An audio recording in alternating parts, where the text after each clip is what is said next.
তোমরা তো আমার আগের ভিডিওতেই দেখেছো পুজোর দিন সকালবেলা থেকে আমাদের বাড়িতে সব কাজবাজ রান্নাবান্নি শুরু হয়ে গেছে। আর এদিকে তো দুপুর হতেই মামি, দিদি আর দিদির মেয়ে আমাদের বাড়িতে চলে এসছে। আর মামি কিন্তু আমাদের পুজোতে পরার জন্য আমার জন্য একটা শাড়ি আর বরমশাইয়ের জন্য একটা খুবই সুন্দর ধুতি পাঞ্জাবি এনে দিয়েছে, যেটা আমাদের খুবই পছন্দ হয়েছে। তো যাই হোক, তারপর তো আমরা চলে গিয়েছিলাম একটু পুজোর গোছগাছ করতে, কারণ আমাদের ঠাকুরমশাই বলেছিলেন যে তিনি সন্ধ্যে 7টার মধ্যে চলে আসবে। আর আমরা যখন গোছগাছ করতে যাই তখন অলরেডি ঘড়িতে 5টা বাজে। তো তাড়াতাড়ি আমাদের গোছগাছ করা ছিল। আর আমরা শুধু একাই না, আমার দিদির ওই পুচকি মেয়েটাও আমাদের হাতে হাতে অনেকটা হেল্প করে দিয়েছে। সব গোছগাছ করে উঠে দেখি কিনা আমার দুই সখী আমার বাড়িতে চলে এসছে। ওরা আসার পরপরই কিন্তু আমি রেডি হতে চলে যাই। আর আজকে কিন্তু আমি মামির দেওয়া শাড়িটাই পরিয়েছি, আর আমাকে শাড়িটা পরিয়ে দিয়েছে হচ্ছে দিদি। আমি এদিকে রেডি হতে হতে তো ঠাকুরমশাই চলেও এসেছিলেন। তো উনি যতক্ষণ এদিকে একটু গোছাচ্ছিলেন ততক্ষণ আমরা 3 বন্ধু মিলে ওই ফটো ভিডিও আর একটু ইয়ার্কি ঠাট্টা করছিলাম। তো তারপরে ঠাকুরমশাই ডেকে পাঠান যে পুজোয় বসতে হবে বলে। তো আমি আর বরমশাই এসে পুজোয় বসে যাই।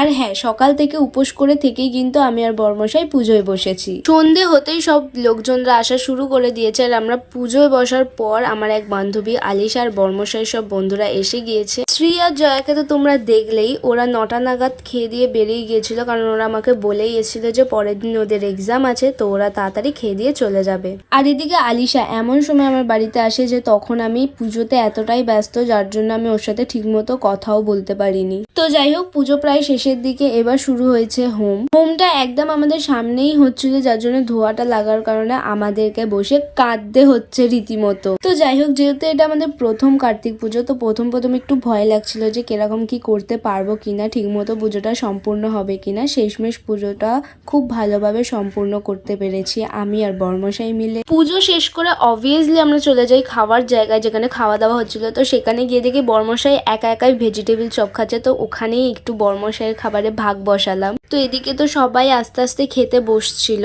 আর সবার প্রথম খাইয়েছিলাম আমরা একদম ছোট্ট বাচ্চাদের। তো ওই ক্লিপটা নেওয়া হয়নি, যেহেতু আমি এখানে ছিলাম না, পুজোর ওখানে ব্যস্ত ছিলাম। এদিকে সব বন্ধুরাও খেতে বসে গেছে। তো বরমশাই একটা ফ্রেন্ড এই বাইকটা নিয়ে এসেছিল, তো সেটাই বসে একটু ফাট মারছিলাম। তো সবাই খেয়ে দিয়ে বাড়ি চলে যাওয়ার পর একদম লাস্ট ব্যাচে বসি আমি, বরমশাই আর বিষ্ণু। তো চলো, আজকের ভিডিওটা আমি এখানেই খেতে খেতে শেষ করলাম, কারণ সকালতে অনেক খাটাখাটনি হয়েছে, আমি অনেকটাই ক্লান্ত। So tata.